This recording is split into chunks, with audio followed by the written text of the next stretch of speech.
Welcome to Twisted Truths, where betrayal meets brutal payback, and where the most unexpected twists expose what people are really capable of. This story isn't just shocking, it's personal. My name is Norman Steele. I'm 39 years old, and I live in the crumbling spine of Flint, Michigan. By day, I haul construction supplies for a local contractor. By night, I clock in as a janitor at a bank downtown. I don't complain. I never have. Because I've always known what I was fighting for, my daughter, Lena. My light in the deepest dark. Her mother, my wife Aria, passed away 2 years ago from stomach cancer. It was fast. Brutal. 1 minute she was cooking us dinner, and the next, she was in a hospital bed asking me to take care of Lena. That was the last promise I made before I watched her close her eyes for the final time. I meant every word. I just never imagined what keeping that promise would cost me. After Aria died, everything changed. I couldn't afford daycare, and I couldn't leave an 8-year-old alone in our neighborhood, not with the sirens that sang us to sleep and the gunshots that beat out the rhythm of dawn. So I turned to the only people I thought I could trust, my parents. Mom and Dad, Janice and Reuben Steele, had always been rough around the edges, hardened by years of poverty and loss. They weren't affectionate people, but they helped raise me the best they knew how. I thought they'd do right by Lena. I thought wrong. For the first few weeks, it felt like a relief. I'd drop Lena off every morning before heading to the construction site, and pick her up around 10 p.m. after my janitor shift. I'd ask how her day was. She'd smile. But her smiles faded. Slowly, quietly.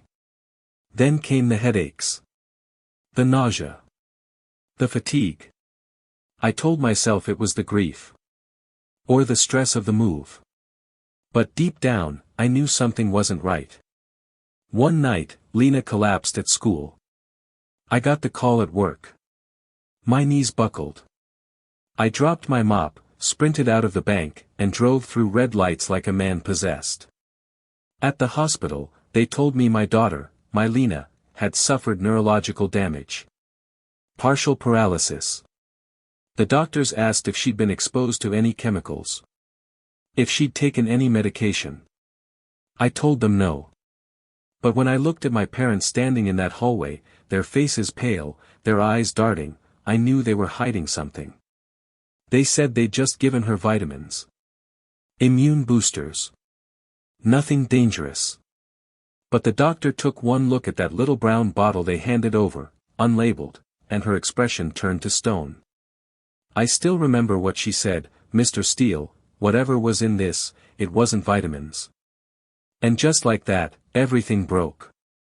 The moment I heard the doctor's words, I felt like the ground dropped beneath me. My legs were moving, but I didn't know where I was going. My hands trembled, but I didn't know what to do with them. All I could think about was Lena. My little girl. Lying unconscious in that hospital bed while I stood there, helpless, useless. Dr. Yang, the neurologist, was calm but stern. "We've identified traces of an experimental neurostimulant in her system. It's not FDA approved. Highly unstable. Definitely not over the counter." I blinked. Experimental? What the hell does that mean? "It means," she said, "someone gave your daughter an unapproved drug.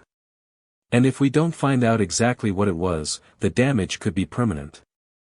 I sat beside Lena's bed and watched the slow rise and fall of her chest. Her tiny hand was resting on the blanket, motionless. There was no warmth in her skin. No color in her cheeks. It reminded me too much of Aria's final days. Too much. I gripped the rail of the hospital bed, knuckles white. "I promised your mom I'd protect you," I whispered, my voice cracking. I promised. And I had failed. I confronted my parents that night. My father, Reuben, looked me straight in the eye and said, "We didn't mean to hurt her." I asked where the bottle came from. He stammered something about a clinic. A man named Mr. Lang, who came door to door offering a new vitamin program for children. Said it would improve focus, memory, growth. They paid us, my mom Janice muttered. Just a little. To help test it, $300 a month. I stared at them, unable to speak. My parents. The people who raised me. The people who buried my wife with me. They had turned my child into a lab rat for $300 a month. I couldn't breathe. I walked out of their house and threw up in the gutter. I stopped talking to them after that. I stayed in the hospital with Lena. Slept in a chair beside her bed. Ate out of vending machines. Bathed in the family restroom down the hall. I couldn't go back to work. I didn't care. I figured they'd fire me. Fine. Let them. All that mattered now was Lena. The doctors said the drug was affecting her motor function. That she might not walk again. That her speech might be delayed if she ever woke up fully. Each word was a dagger. Every time I whispered to her, telling her stories, singing the lullaby Aria used to hum, I watched for a flicker, a twitch, a single sign that she was still in there. Sometimes her eyelids fluttered. Sometimes her fingers moved. But nothing ever stayed. And I fell apart. One night, a nurse caught me sobbing in the hallway, my fists pounding the cold concrete wall. I'm sorry, I said to her over and over. I'm sorry I let this happen. But she just put a hand on my shoulder and said, then fight for her, Mr. Steele. Don't break. Fight. That same night, I started digging. I asked the hospital for the blood test results. I took photos of the bottle. I called the pharmacy my parents claimed gave them the vitamins. They had no record of any such product. The pieces weren't lining up, but the picture was starting to take shape. A stranger. A cash incentive. No prescription. No label. This wasn't just reckless. This was criminal. My daughter was the victim of an illegal drug trial. And I was going to find out who was behind it, even if I had to burn my entire life to the ground. I started with the brown bottle. No label. No branding. Just a faded cap and the faint smell of chemicals when I opened it. I sealed it in a Ziploc bag and took photos, front, back, under the cap. It felt strange, handling it like evidence, but that's exactly what it was now. I remembered what my mom said, a man named Mr. Lang came by offering a children's supplement study. Something about that name stuck in my head. So I started asking questions. I went back to my parents' neighborhood, the block where windows were boarded and kids learned to duck gunshots before they learned to read. I knocked on doors. Most people shut them in my face, but one woman, Miss Dora, paused when I mentioned Lang. You mean the vitamin man? She asked, her voice dry as rust. He came by with pamphlets. Said it was for helping poor kids get smarter. Said it was backed by a lab. What lab? I asked. She squinted, trying to remember. Neuro, something. Neuromax? No. Neurovance. That was it. Said it was a startup based out west. California, maybe. Neurovance. That was my first real lead. I spent the rest of the day at the public library using the free internet. It wasn't easy, most pages about Neurovance were buried, hidden beneath generic stock photos and fake press releases about community health initiatives. But after an hour of digging, I found it, a lawsuit filed 2 years ago in Chicago against Neurovance for illegal testing of neurological drugs on immigrant children. The case was quietly settled. The terms sealed. I stared at the screen, my fists clenched. These people had done this before. I printed every article, every scrap of info. When I got back to the hospital, I showed them to Dr. Yang. She read them with a grim look. This fits, she said. The chemical compound we found in Lena's system matches something mentioned here, N721, a neural stimulant that wasn't approved for human trials. It's highly volatile. Will Lena survive? She hesitated. She's stable. But whether she walks again, we don't know. Her brain's still developing. There could be long-term effects. I felt like the walls were closing in again. But now I had a name. A company. A pattern. And if they thought I was going to stay quiet, they didn't know who they were messing with. I contacted an old friend, Deshaun, who used to work in private security but now did freelance investigative work. He met me in the hospital parking lot the next morning. "Norman," he said, taking a drag from a cigarette. "You look like hell." "I need you," I said. "To find someone named Mr. Lang. Tied to neurovents. Working around this neighborhood. Passing out unmarked drugs to kids." He whistled low. "You serious?" I nodded. He took the bottle, examined it, and raised an eyebrow. "This ain't just street trash. This is corporate dirty work." "I don't care what it is," I told him. "Just find him." 3 days later, he called me. "Got him. Guy's name is not Lang, it's Jared Langston. Contractor for neurovents. Lives in a rented condo in Midtown." My blood turned cold. "Can you get me there?" "I can do better," Deshaun said. "I've got a friend at the local news station. She's been sniffing around these clinics for months. If what you're saying is true, this could blow the lid off a major cover-up." A journalist. I wasn't sure I trusted the media. But I knew I needed someone louder than me. Her name was Sierra Tate. She met me at the coffee shop across from the hospital. Mid-30s, sharp eyes, no time for small talk. I gave her everything, the bottle, the articles, Lena's blood work, and the name, Neurovents. She asked me one question. "Are you willing to go public?" I looked down at my hands. Cracked. Dirty. Worn. I've already lost everything. What else can they take? She gave a grim smile. "Then let's burn them down." Later that night, I stood by Lena's bedside, holding her hand. Her eyelids fluttered just once. I bent down and whispered, "It's okay, baby. Daddy's going to make them pay." And for the first time in weeks, I felt hope. The fire inside me was no longer just anger. It was purpose. And now, I wasn't alone. Sierra Tate, the reporter, was relentless. She took everything I gave her and started digging deeper. She uncovered a list of shell organizations linked to neurovents. Most of them sounded like charities: Future Minds Initiative, Urban Growth Labs, Child Smart Wellness. But they were all the same poison under different names. Meanwhile, Deshaun kept tabs on Jared Langston, the snake who handed that bottle to my parents. He'd been moving between Detroit, Chicago, and Baltimore for over a year.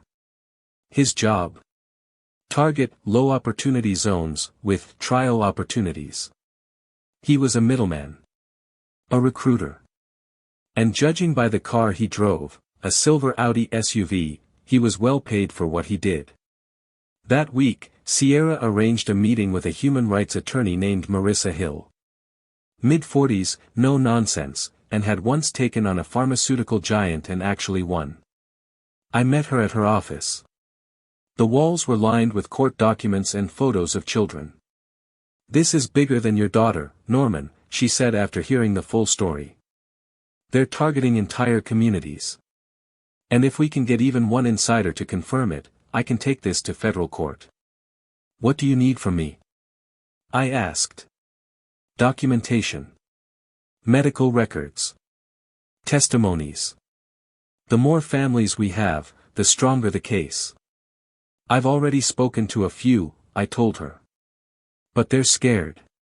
Neurovents has been threatening people. I've had my apartment broken into. My jobs, both gone." She leaned forward. "Then they're scared of you too." Which means you're hitting the right nerves. That night, I sat by Lena's bed again. Her fingers twitched twice. The nurse said it might be a spasm, but I didn't care. It felt like hope. I kissed her forehead. Hang in there, baby. I'm not stopping. With Sierra and Marissa guiding me, I spent the next week doing what I never thought I would, organizing a legal war. We held a secret meeting in Miss Dora's basement. Just 6 families came. Only 2 were willing to speak. But it was a start. One mother, Carla, shared that her son had been on the same vitamin program. He now suffered seizures. The doctor had no explanation.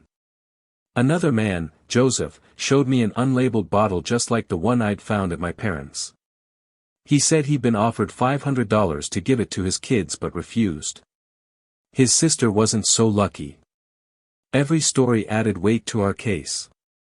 Marissa began drafting affidavits. Sierra started recording interviews, voices disguised, faces blurred. We weren't just gathering evidence. We were building a storm. One night, I got a text from an unknown number. Stop. Or Lena won't wake up next time. I stared at the message, cold crawling up my spine. I showed it to Sierra. She took a photo, then looked me in the eye. This means they're watching. Which means they're scared. Which means, we push harder. That night, I went back to my parents' house for the first time since I found the bottle. I wasn't there to yell. I was there for the truth. They opened the door slowly. My mother's face was puffy. She'd been crying for days. We were scared, she whispered. They promised it was safe. My dad finally admitted it. They paid us through prepaid cards. No names. Just codes. The man, Langston, said it would help Lena with school. Said it was cutting edge. I asked if they had any paperwork. My dad opened a drawer and handed me a crumpled flyer. Future Minds Initiative, Building a Brighter Tomorrow. It had a fake logo, a generic website, and a contact number that no longer worked. But it was something. I took the flyer and left without saying a word. The next morning, Sierra traced the graphic designer listed on the flyer's metadata. A man in Oregon. When she called, he said he was hired through an anonymous freelancer platform and paid in crypto. No trace. No paper trail. This wasn't a mistake. It was a machine. Designed to vanish. And I was going to break it. Deshaun and I started planning something bigger. I can bait him, I said. Langston. He looked at me like I was crazy. You want to lure him out? He thinks I'm just another poor father who got scared. He doesn't know I've got people now. I set up a fake profile on a parenting forum he was known to troll. Posed as a struggling dad in Detroit looking for help for my kids' ADHD. He bit. Messaged me personally. We offer supplements that enhance learning. No cost to you. Cash incentive for participation. I set the meeting at a community center downtown. What he didn't know was Sierra would be filming from the van outside. And Marissa? She'd already contacted the FBI. We were setting a trap. And I was the bait. The community center smelled like old paint and broken promises. Yellowed posters lined the walls, after-school meals, low-income assistance, free GED classes, the same kind of places they always targeted. The forgotten corners of the city. The people no one expected to fight back. But this time, we were ready. I sat in one of the side rooms near the back. Just a table. 2 folding chairs. A water cooler humming in the corner. I wore my dirtiest work jacket and let the exhaustion sit heavy on my face. The look of a desperate father. It wasn't hard. I didn't need to fake that part. Sierra and Deshaun were parked just outside in a gray utility van with tinted windows. Hidden cameras had been placed earlier, one above the clock, another under the table. Audio recorder taped beneath my chair. Mic check, Sierra's voice crackled through the small earpiece Deshawn had clipped to my collar.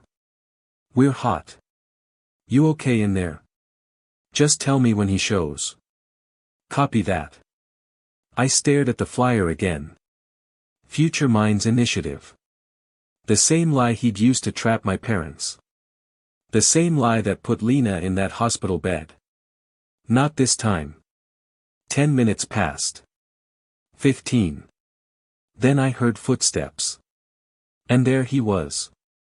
Jared Langston. Tall. Trim. Business casual. Fake smile. Carrying a slim leather case. He looked around nervously, then walked in like he owned the place. You must be Mr. Jones, he said, sticking out a hand. I'm here from Future Minds. I shook his hand. Cold. Smooth. Snake-like. You got something that might help my kid? I asked, keeping my voice quiet, unsure. Oh, absolutely, he smiled, sitting down and opening the case. What we offer is cutting-edge cognitive support. It's a chewable tablet, organic, of course, backed by clinical trials. He slid a small bottle across the table. Brown. No label. My stomach turned. I held it in my hand. Felt the weight of it. Like holding a loaded gun. What's in it? I asked. Natural nootropics, he said quickly. Plant-based. Safe. We've already helped dozens of children improve memory and learning outcomes. And it's free. Even better, he said with a smirk. We compensate for participation, $500 cash card for a 6-week course. I stared at him. That's a lot for a vitamin. Langston blinked, just once. We believe in rewarding our families. Outside, Sierra whispered into my earpiece. We've got everything. FBI's 3 minutes away. Keep him talking. I leaned forward, my voice low and dangerous. Ever hear of a little girl named Lena Steele? His smile froze. Barely perceptible, but I saw it. She's 8, I continued. Straight A student. Used to dance. Until someone gave her a bottle just like this one. I'm sorry, I don't. She's paralyzed now. Langston stood, grabbing for the bottle. I put my hand on it first. Sit down, I said. You don't leave until you hear what she sounded like when she cried for her mother. His eyes darted toward the door. His voice shifted, no more sales tone. Just ice. You don't know who you're messing with. Oh, I know exactly who I'm messing with, I said. Right then, the door burst open. FBI agents stormed in, 4 of them. Guns drawn.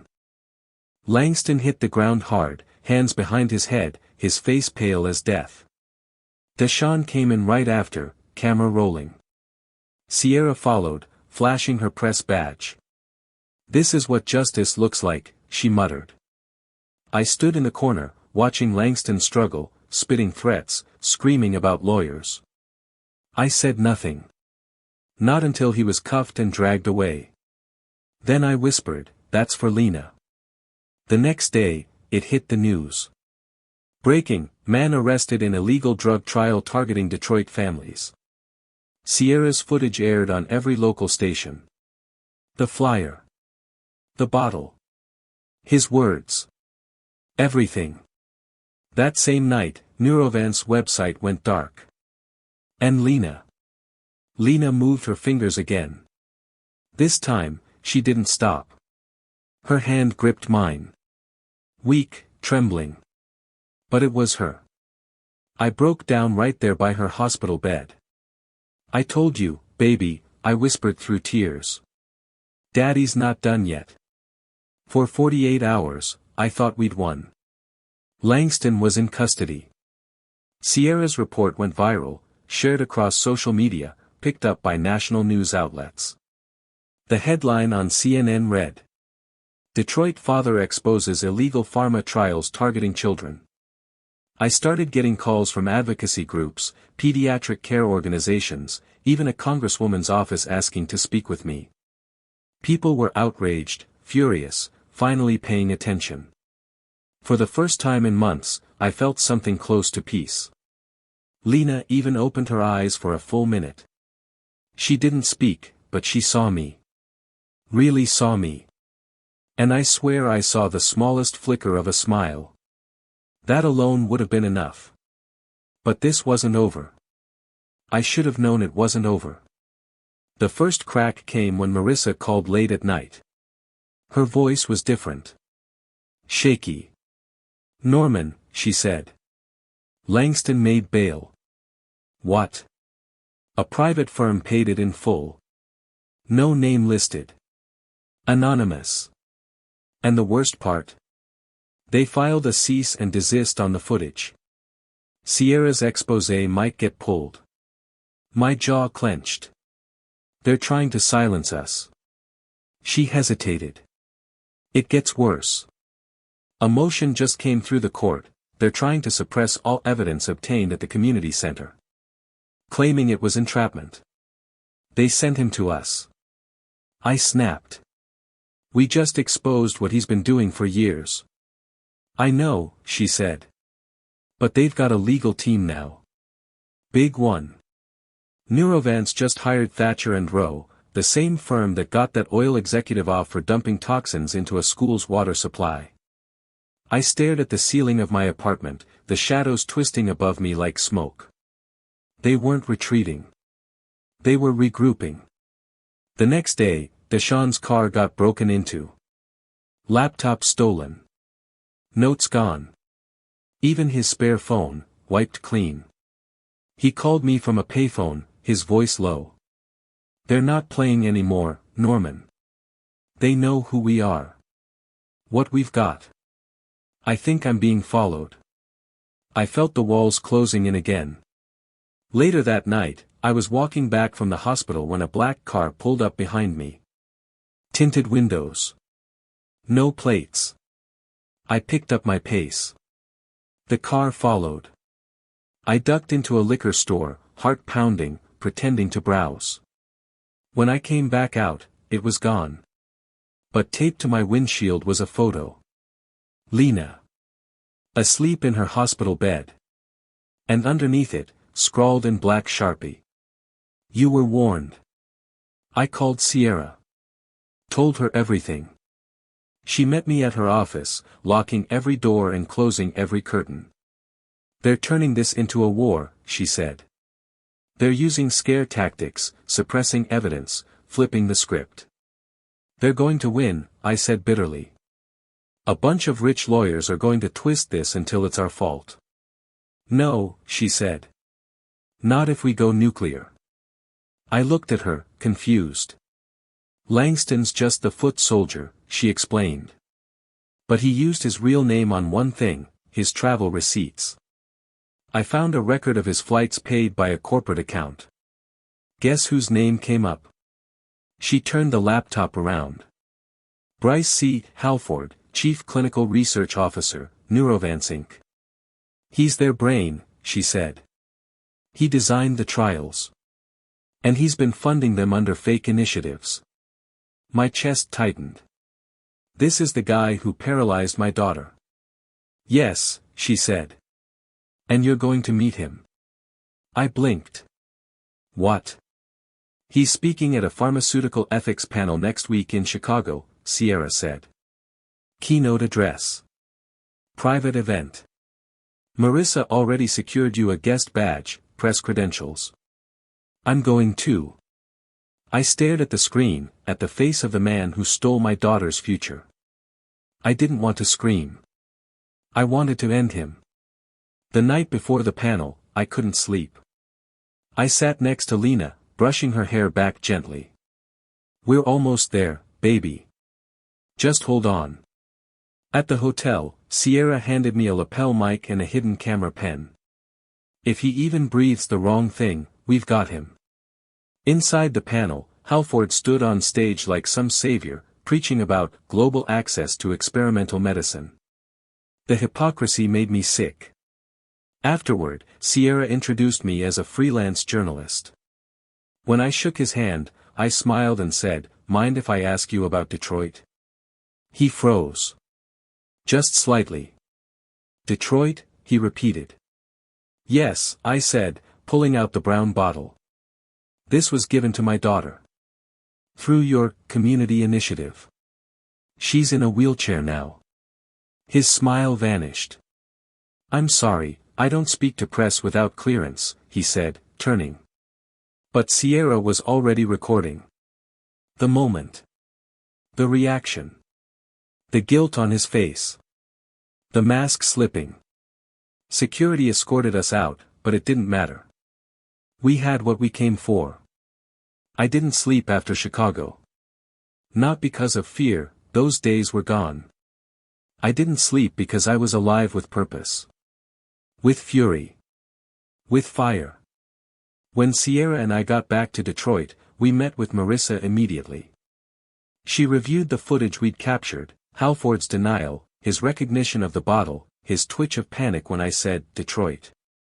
She leaned back in her chair and said, "It's not a confession, but it's the crack we needed. Let me pry it open." The next 48 hours were a whirlwind. Marissa filed an emergency motion to compel testimony from Halford. Meanwhile, Sierra went public with a second exposé. This one was different. Bigger. It opened with Lena's photo. Her hospital bed. The brown bottle. Then came my voice. They said it was safe. They told my parents it would help my daughter. Now she can't walk. It exploded online. Overnight, we had millions of views. Celebrities were tweeting it. Activists started petitions. The term Neurovance child trials was trending across social media.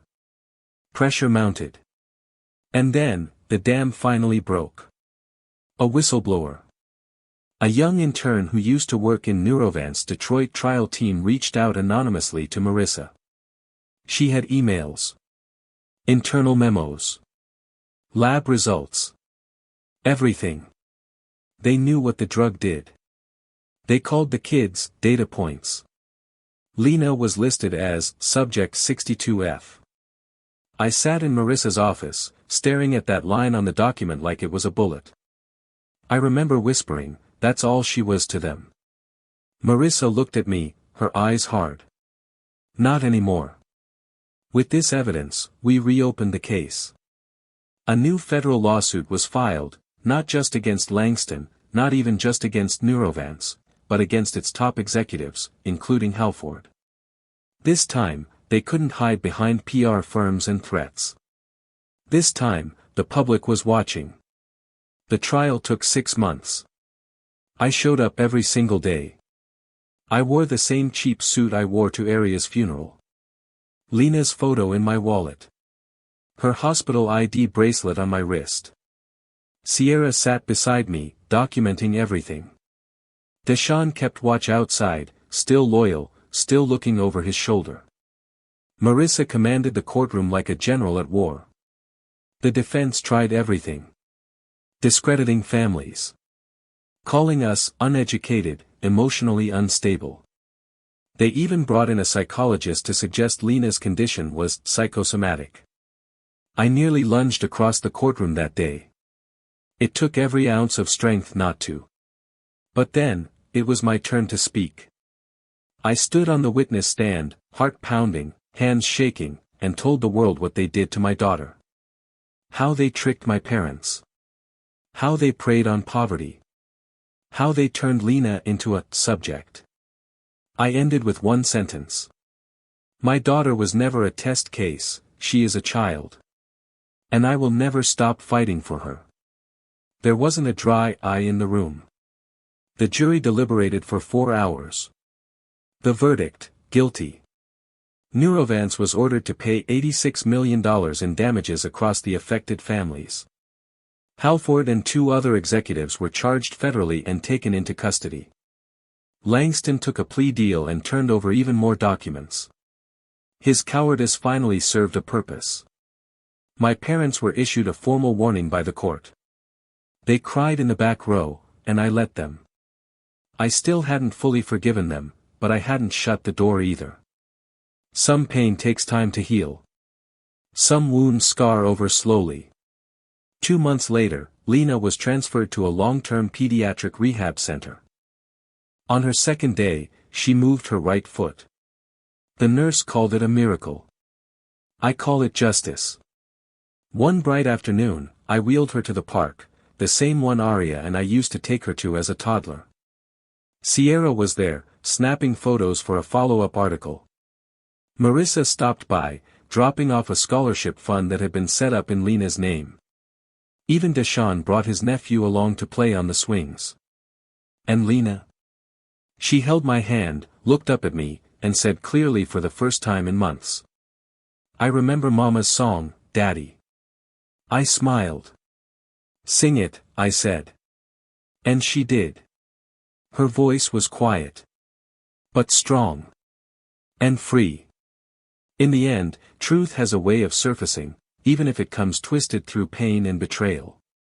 As one wise voice once said, sometimes your greatest enemy was once your closest ally. If this story struck a chord with you, let us know in the comments. And don't forget to subscribe, share, and spread the word, because justice deserves to be heard.